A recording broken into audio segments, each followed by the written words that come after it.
Todos llegaron a tiempo, después llegó a las 8:05. Me empezaron a las 8:07. Pues que sí, puede ser el tema.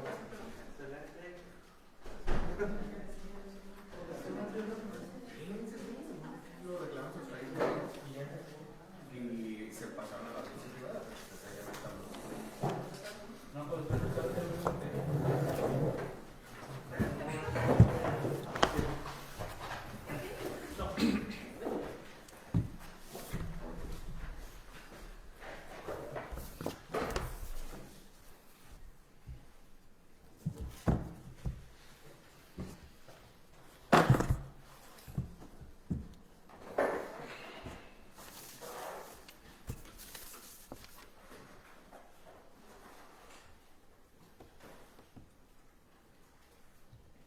Desde ese punto, ¿quiere que esperemos unos 5 minutos más o ya? 5 minutos para quien guste incorporarse más. Ya los veo muy listos. 3 minutos, pues. ¿Sí? Sirve que agarren café. Fabián, ¿me lo pongo? Bueno, No, está bien. sí, eso lo hice.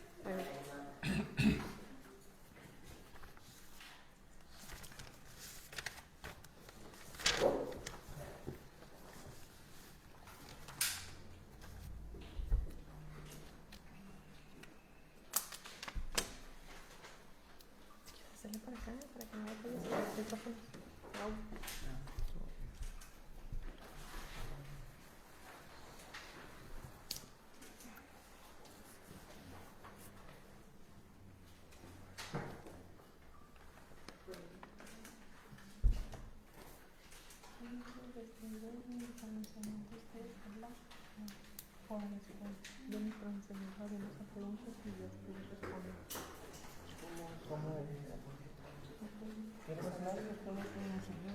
Pues tú, todo lo que vas a decir después de él.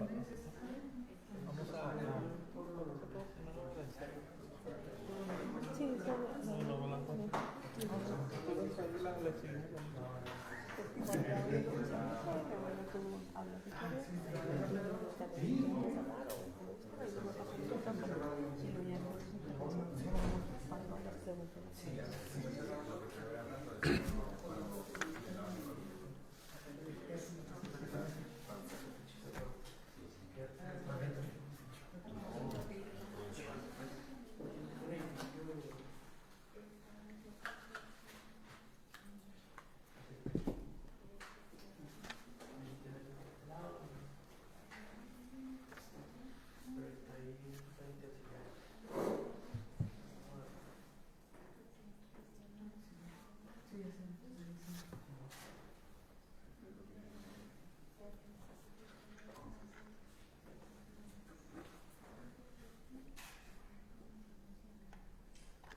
Buenos días a todas, todos, todes. Agradecemos mucho por seguir tanto en nuestra página oficial del Centro de Derechos Humanos Paso del Norte como a los medios aquí presentes el estar cubriendo esta rueda de prensa. En este encuentro pues estamos personal del Centro de Derechos Humanos Paso del Norte y sobrevivientes de tortura, Rogelio Amaya y Noé Fuentes, y procederemos con la lectura de un pronunciamiento. Justicia simulada. FGR-CA Federal fallan a sobrevivientes de tortura y desaparición forzada de caso Cochabamba. Hoy, 21 de mayo del 2026, denunciamos públicamente las graves violaciones a los derechos humanos cometidas por la Fiscalía General de la República y la Comisión Ejecutiva de Atención a Víctimas Federal en contra de Noé Fuente Chavira y Rogelio Amaya Martínez. Como es de amplio conocimiento, el 15 de julio del 2010 ocurrió un atentado con coche bomba en nuestra ciudad que ocasionó el fallecimiento de 4 personas. Por estos hechos, policías federales detuvieron arbitrariamente a 5 hombres, entre ellos a Rogelio Amaya Martínez y Noé Fuente Chavira, aquí presentes. Ambos fueron víctimas de desaparición forzada y tortura con el objetivo de obligarlos a autoincriminarse. Los sobrevivientes fueron procesados penalmente por diversos delitos y permanecieron privados de su libertad desde agosto del 2010 hasta marzo del 2014. Su liberación ocurrió en virtud de que la entonces Procuraduría General de la República emitió conclusiones no acusatorias luego de que diversos dictámenes médicos psicológicos basados en el Protocolo de Estambul evidenciaran que habían sufrido actos de tortura para su autoincriminación. Ante la gravedad de los hechos, los sobrevivientes, sus familiares y el Centro de Derechos Humanos Paso del Norte presentamos una queja ante la Comisión Nacional de los Derechos Humanos y en consecuencia el organismo emitió la Recomendación 75 del 2011, la cual fue aceptada por las autoridades responsables. Entre sus puntos resolutivos recomendó proporcionar medidas de reparación integral a las víctimas, colaborar con la CNDH en el seguimiento de la denuncia y garantizar la no repetición de estos actos. En relación con la obligación de investigar y sancionar los hechos, a petición de los sobrevivientes, la CEAP participó como asesora jurídica dentro de las denuncias en contra de los policías federales involucrados en los hechos de tortura. Sin embargo, el pasado 13 de mayo, Rogelio y Noé se enteraron a través de un medio de comunicación sobre la emisión de una sentencia condenatoria en contra de uno de los responsables que estableció una pena privativa de la libertad de 5 años. Ante ello, resulta inadmisible que la CEAP federal ignorara la existencia de dicha resolución y que hasta la fecha no haya informado a las víctimas si se presentó o no un recurso de apelación en contra de la determinación. La sentencia publicada en el Sistema Integral de Seguimiento de Expedientes del Consejo de la Judicatura Federal da cuenta de que el Ministerio Público, a cargo de la averiguación del delito de tortura, fue omiso en señalar el delito de desaparición forzada contemplado en el artículo 215 del Código Penal Federal aplicable durante los hechos. En ese sentido, retomando las palabras de Juan Méndez, exrelator especial de las Naciones Unidas, quien en su informe de 2014 lanzó una frase contundente, que la tortura es sistemática y generalizada en México. Como organización somos enfáticos en denunciar que resulta insuficiente sancionar a un solo servidor público, pues está acreditada la participación de por lo menos 8 policías federales en la comisión de la tortura. Además, las autoridades no han contemplado una estrategia para investigar y sancionar a los superiores jerárquicos que ordenaron los hechos, ni a los ministerios públicos, médicos legistas y diversas autoridades que participaron en ellos. Cabe resaltar que la desaparición forzada y la tortura fueron cometidos en instalaciones y vehículos oficiales durante horarios laborales y bajo el amparo de la institución que continúa cobijando a los responsables. Por cuanto hace a la solicitud de reparación del daño por las violaciones a derechos humanos documentadas por la CNDH, los sobrevivientes y sus familias han presentado en tiempo y forma toda la documentación requerida por la CEAP. Sin embargo, mediante escritos institucionales se les ha informado reiteradamente que su caso se encuentra en un proceso de presentación ante el Comité Interdisciplinario Evaluador, por sus siglas conocido como el CIE, es decir, se encuentra varado en la última etapa donde la CEAP debe determinar la medida de reparación con base en la evidencia presentada. Ante ello, denunciamos a la CEAP por mantener procesos burocráticos, indolentes y carentes de perspectiva de derechos humanos, los cuales atentan contra el derecho de los sobrevivientes a una reparación integral, formalmente reconocidos en la recomendación citada. Asimismo, denunciamos públicamente que los sobrevivientes han sufrido amenazas y coacción por parte de presuntos licenciados en Derecho con sede en la Ciudad de México. Estas personas les exigen ser nombrados como sus asesores dentro del expediente, bajo la amenaza de que sin su representación no podrán acceder a la reparación del daño. Esto deja en evidencia las redes de corrupción que aún persisten en el interior de la comisión. Ante este panorama de impunidad y simulación, exigimos de manera enérgica, primeramente a la Comisión Ejecutiva de Atención a Víctimas, garantizar de inmediato las medidas de reparación integral del daño por las violaciones a derechos humanos en contra de las víctimas, las cuales deben de incluir, entre otras medidas, una disculpa pública donde se reconozca plenamente su inocencia. Segunda, eliminar de forma definitiva los registros y el contenido periodístico de la detención que continúan criminalizando a los sobrevivientes. Y en tercera, realizar las gestiones necesarias y eficaces para la reparación del daño por cuanto hace al delito de abuso de autoridad y tortura acreditados en la sentencia condenatoria. A la Fiscalía General de la República solicitamos establecer un plan de investigación eficiente y exhaustivo que determine la participación de los superiores jerárquicos en los hechos, así como de las diversas autoridades involucradas, y realizar la correcta clasificación del delito, incorporando formalmente la tipificación de desaparición forzada y tortura. Recordamos a las autoridades que erradicar la tortura y reparar dignamente a los sobrevivientes es una deuda histórica que no admite más demoras ni negligencias. Se suman al pronunciamiento diversas organizaciones, personas solidarias y colectivos de personas defensoras. Pasaré a dar la voz a los sobrevivientes. Buenos días.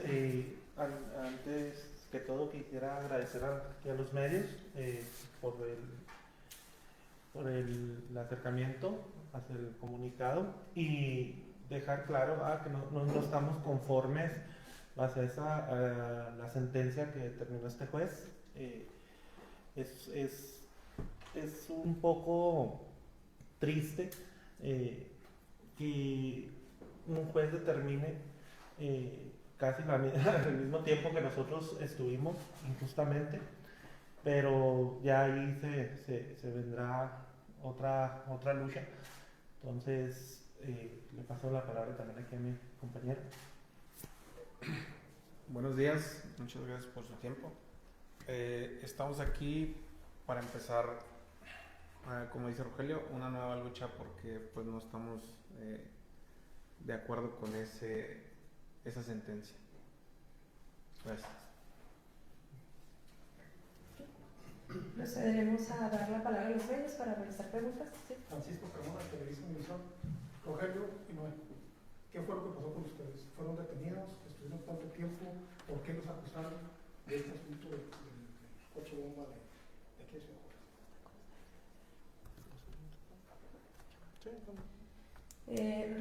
Rogelio y Noé fueron detenidos en agosto del 2010. Se les pretendía fincar responsabilidad por la detonación del coche bomba y la Procuraduría General de la República presentó una acusación en su contra, pero por diversos delitos, y no por la detonación del coche bomba, sino por delitos relacionados con el crimen organizado, con narcomenudeo, portación de armas.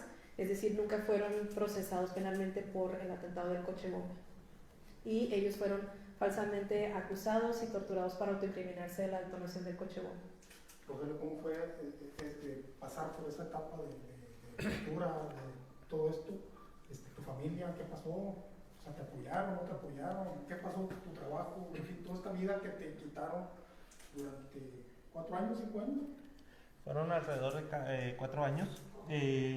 Cuando pasa esto, yo trabajaba en Soriana, era encargado de bodega de abarrotes, tenía ya alrededor de 3 años trabajando ahí. Lógicamente perdí mi trabajo, perdí mi vivienda a raíz de mi detención. Mi familia sufrió amenazas por parte de la Policía Federal. Fueron alrededor de 4 años tocando puertas.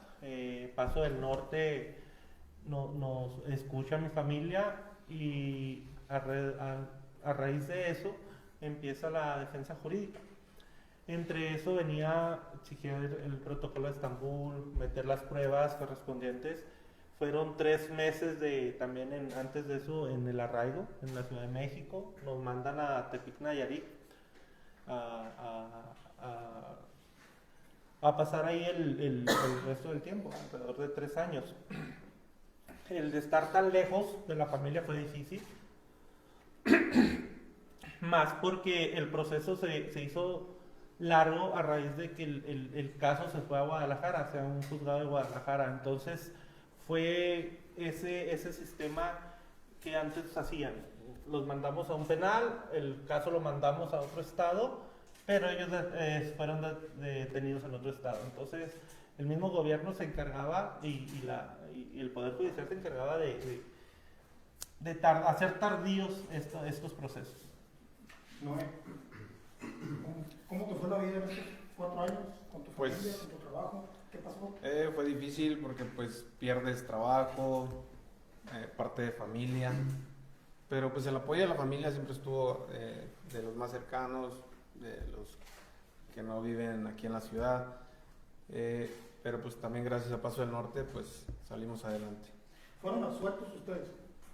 Sí, bueno, no absueltos, sino que fue Sí, conclusiones no acusatorias, es decir, que no existían evidencia suficiente para poder sostener la acusación de los delitos que trataban de imputárseles. Y fue gracias a un proceso de incidencia ante la Procuraduría General de la República, en la cual pues se tuvo que reconocer que hubo la práctica de actos de tortura en contra de los sobrevivientes y que no existía ninguna prueba más en su contra. ¿Se quedó en cosa juzgada? Sí, es una sentencia firme. ¿Y esta sentencia de conservatoria, cómo les afecta a ustedes, mujeres de estatus jurídico? Pues volvemos a ser torturados mentalmente, más por la forma que nos enteramos, más por la supuesta o supuesto acompañamiento que teníamos por derecho de ser víctimas por parte de la SEAP, de la institución. Entonces, sinceramente hemos estado abandonados, no hemos tenido una pronta acompañamiento digno, ¿sí? Tanto jurídico como procesal. Entonces fue un golpe muy fuerte. Hay otras 2 personas detenidas, hay 3 personas detenidas, y la forma que fueron detenidas no me deja a mí pensar nomás que es pura corrupción. ¿Quiénes son las personas detenidas? ¿Ya tienen los nombres?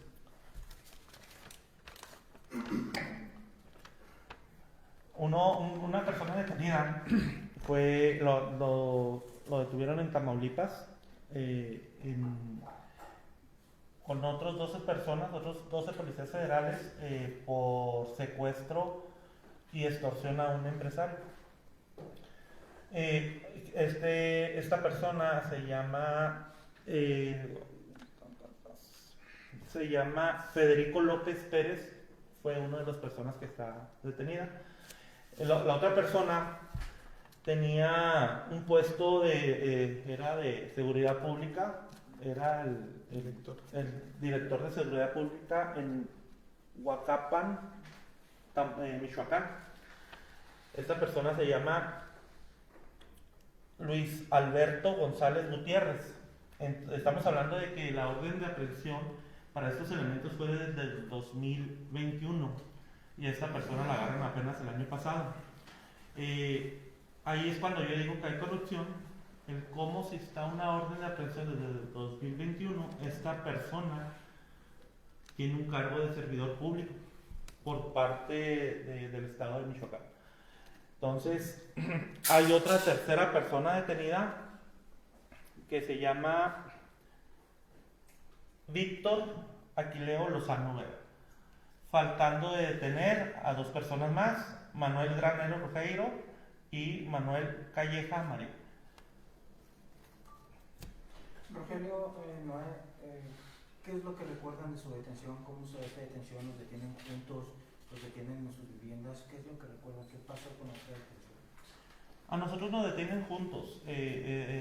Somos 5 personas que estamos en una camioneta y vamos a la casa de una amiga y nos detienen juntos. Fue en el 2010, cuando estaba la Policía Federal aquí en Ciudad Juárez.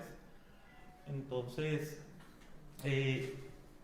nos detienen para revisar la camioneta, nos empiezan a golpear, nos hallan unas bebidas alcohólicas en la camioneta. A raíz de eso nos empiezan a golpear y comienza todo ese proceso de difamación hacia nosotros.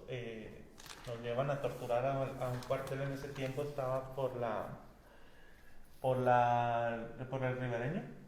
Entonces, si recuerdan el tiempo. Entonces, sí, todavía tenemos desgraciadamente, esos recuerdos, ¿verdad? ¿Qué pasó con las otras 3 personas que iban con ustedes? Sí, les han seguido también su proceso de exigencia de reparación del daño, o el Paso del Norte únicamente está acompañando en este momento a Noé y a Rogelio. Y por ejemplo, es que mencionan, pues vaya, las secuelas, SEAVES, dio psicólogos o algún tipo de ayuda para que sigan su vida, o tampoco se acercaron con ustedes. De hecho, nosotros el acompañamiento desde que salimos fue por Paso del Norte, psicológicamente y jurídicamente, hasta que nos inscribimos a la SEA. Entonces, Paso del Norte siempre fue el encargado de estar ahí con nosotros y apoyarnos no nomás a nosotros, incluso a las familias psicológicamente, porque pues fue una tortura integral para todos. ¿Qué es lo que buscan ustedes? O sea, obviamente la Comisión de Atención a Víctimas no los atendió, no les dio el apoyo que ustedes requerían. La FGR, pues la FGR pues tampoco les ha respondido después de una investigación pues que entiendo que está torcida, que está mal, y muestra de ello pues es que están ustedes en libertad. O sea, ¿qué es lo que buscan? ¿Qué es lo que quieren ustedes? Bueno, aquí apegándonos al pronunciamiento, precisamente lo que los sobrevivientes buscan pues es un reconocimiento de su inocencia, precisamente, que haya una disculpa pública, puesto que eso es una figura también que se ha mantenido en otros procesos. Buscan también, como decíamos, la eliminación de todos los registros de la detención, puesto que esto sigue siendo una forma de criminalización en su contra. O sea, son registros en donde ellos pueden, cualquier persona con acceso a internet puede ver cuáles fueron los motivos de su detención, las circunstancias. Obviamente el tema de la sentencia, del castigo a los responsables, pero sin pasar de lado a la responsabilidad de la institución como tal. Es decir, que no fue únicamente la comisión de 8 policías federales los actos de tortura y desaparición, sino que fue toda una institución que permitió la comisión de estos hechos, que permitió y que sigue encubriendo a los responsables de los mismos. Carla, ¿ustedes van a escalar una denuncia, por ejemplo, a la Comisión Interamericana de Derechos Humanos o algún otro organismo, pues para exigirle al Estado mexicano que reconozca precisamente la tontería que hicieron con ellos? O sea, o ¿cómo lo van a manejar ustedes? Es que realmente los hechos ya fueron reconocidos por parte del gobierno. Al momento en que se acepta la recomendación de la CNDH, hay un reconocimiento de parte del gobierno del Estado mexicano sobre los hechos. Entonces, realmente no quisiéramos como organización ni los sobrevivientes tener que someterse a un procedimiento internacional, porque realmente existen los mecanismos, existe la legislación suficiente para que las pretensiones de las víctimas puedan satisfacerse aquí, que puedan obtener la disculpa, que puedan obtener la reparación. No habría necesidad de recurrir a una instancia, pero sí es algo que se ponderará a la medida en que no se tenga una respuesta en un corto plazo ante las peticiones de las víctimas. Pues son 4 años de prisión, 4 años que se quedaron ahí sin producir, sin trabajar, en fin, se va a exigir una indemnización también para ellos, y obviamente pues, el Estado mexicano no ha respondido ante Es parte de la reparación del daño y la indemnización. Carla, sobre el delito de desaparición forzada, que ustedes señalan que se ha omitido en esta investigación, ¿cuáles son los elementos que desde su punto de vista sostienen que existió este delito y cuáles serían las implicaciones legales de que se incorporara a la investigación? Sí, un elemento importante a considerar para la tipificación del delito de desaparición forzada es una privación ilegal de la libertad, es decir, ellos fueron detenidos sin una orden de aprehensión, fueron incomunicados por un tiempo considerable, circunstancia que inclusive ocasionó que los familiares de los sobrevivientes hubieran presentado denuncias penales o reportes de ausencia de los mismos, que es parte incluso de la evidencia que forma parte del expediente que ocasionó la sentencia condenatoria, es decir, existen las pruebas, existe la información suficiente para que pudiera hacerse también la acusación por el delito de desaparición forzada, y es sobre todo eso, la tipificación establece una retención, una incomunicación y la comisión indudablemente pues de autoridades en la comisión de estos hechos.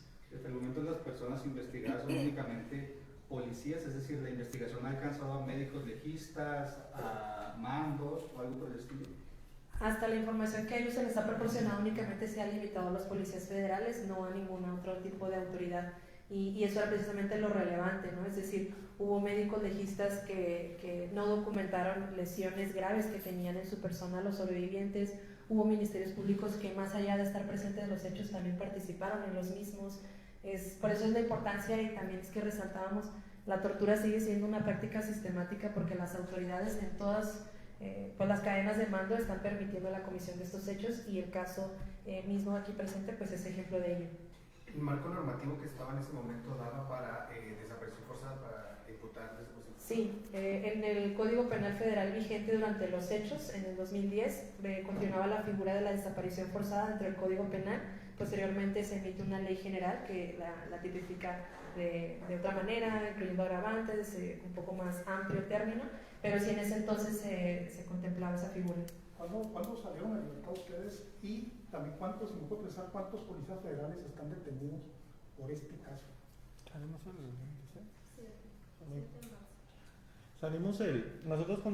nos dan la libertad el 7 de marzo del 2014. Hasta ahorita hay un policía sentenciado, que fue el que sentenciaron ahora el 21 de abril por 5 años, que es el nombre de Serafín. Hay 3 detenidos más, todavía no tienen sentencia. Traen otros tipos de delitos también aparte de la pena, de la orden de aprehensión por parte de nuestro caso, y faltarían de detener a 2 personas más. En el caso de los abogados o estos licenciados, supuestos licenciados en Derecho de la Ciudad de México que los han estado coaccionando, pidiendo representarles en el tema de la reparación, ¿podrían ahondar un poco más en qué ha pasado en este caso? Es decir, ¿quiénes son estas personas? ¿Qué es lo que les están exigiendo? ¿Y si ustedes han presentado una denuncia al respecto?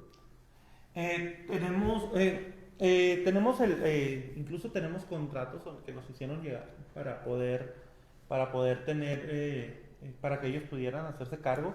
Hay documentos oficiales de la CEAP que también nos hicieron llegar, que es lo que nosotros decimos, ¿verdad? Que la corrupción que hay interna por parte de la CEAP. De hecho, nosotros también aquí queremos hacer un llamado a la titular, Yariria Rodríguez Estrada, que ponga atención y que abra una investigación interna, ¿verdad? Por parte de la CEAP, porque en primer lugar, cómo salieron los datos personales de nosotros, cómo los otorgaron ellos, cómo los tienen. Entonces, a eso viene la forma del trabajo de ellos, que posteriormente más adelante se los podemos estar compartiendo, pero es una forma muy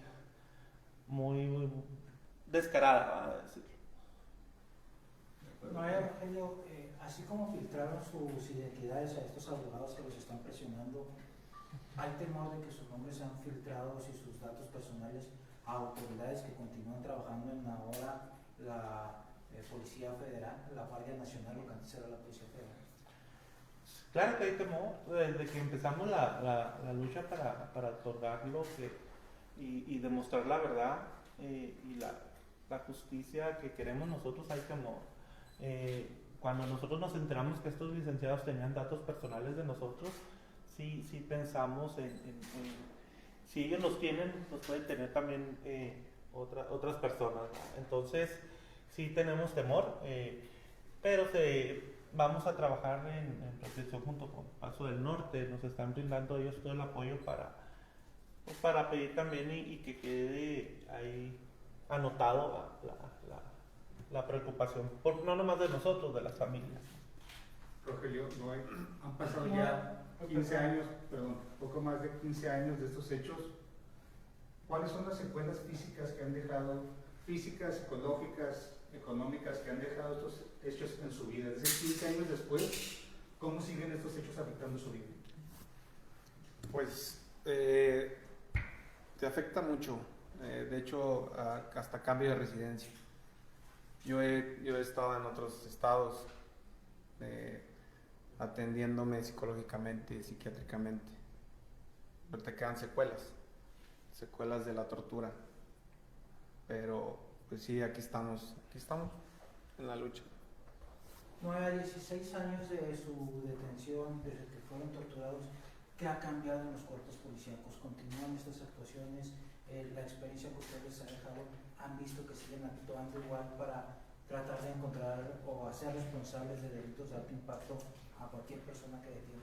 Pues sí, de hecho apenas salió ayer una nota de unos ministeriales, policías, estaban torturando a unas personas. Sobre esto de los mandos, Cárdenas Palomino está procesado por tortura, fue que nos presentó a ustedes en la Ciudad de México. ¿Le alcanza algo de responsabilidad sobre este caso? Al momento. Ahorita no tiene algo jurídico por responsabilidad, pero por parte, opinión de nosotros debería ser.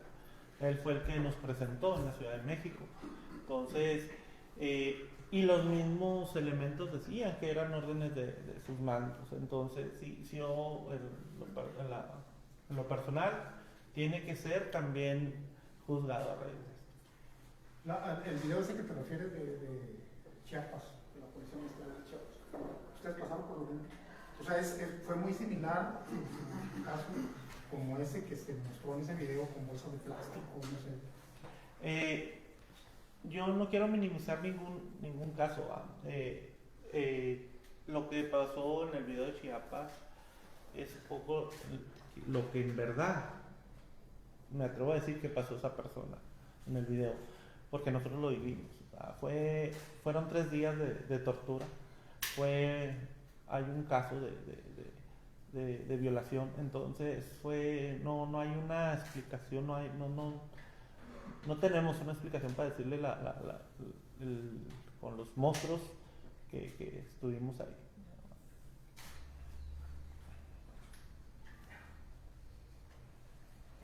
Muy bien.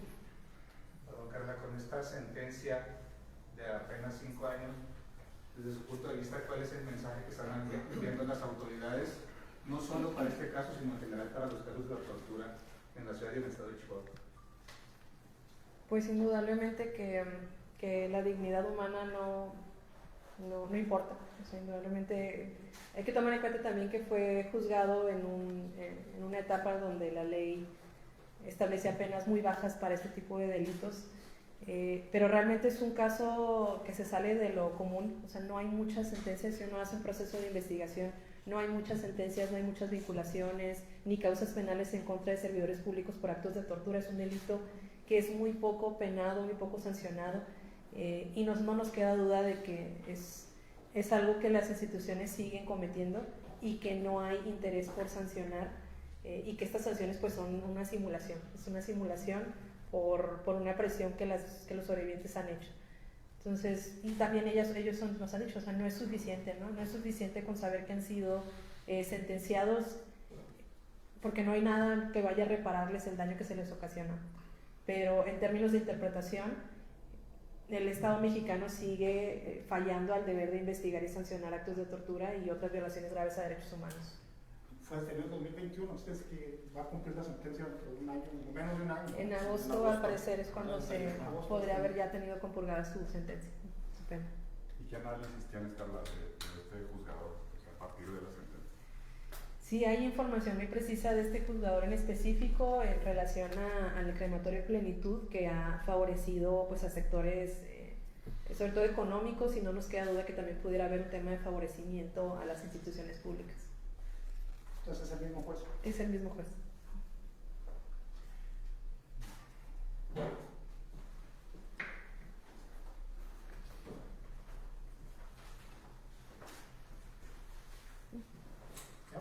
Sin más, entonces agradeceríamos a los medios, a las personas que nos siguen a través de la transmisión en Facebook por participar en esta rueda de prensa. Solicitamos que se replique la información de los sobrevivientes, que se compartan las notas periodísticas. Agradecemos mucho su tiempo y seguimos a la disposición. ¿Pudiera preguntarles algo acerca de otro tema? Si quieres en la mesa.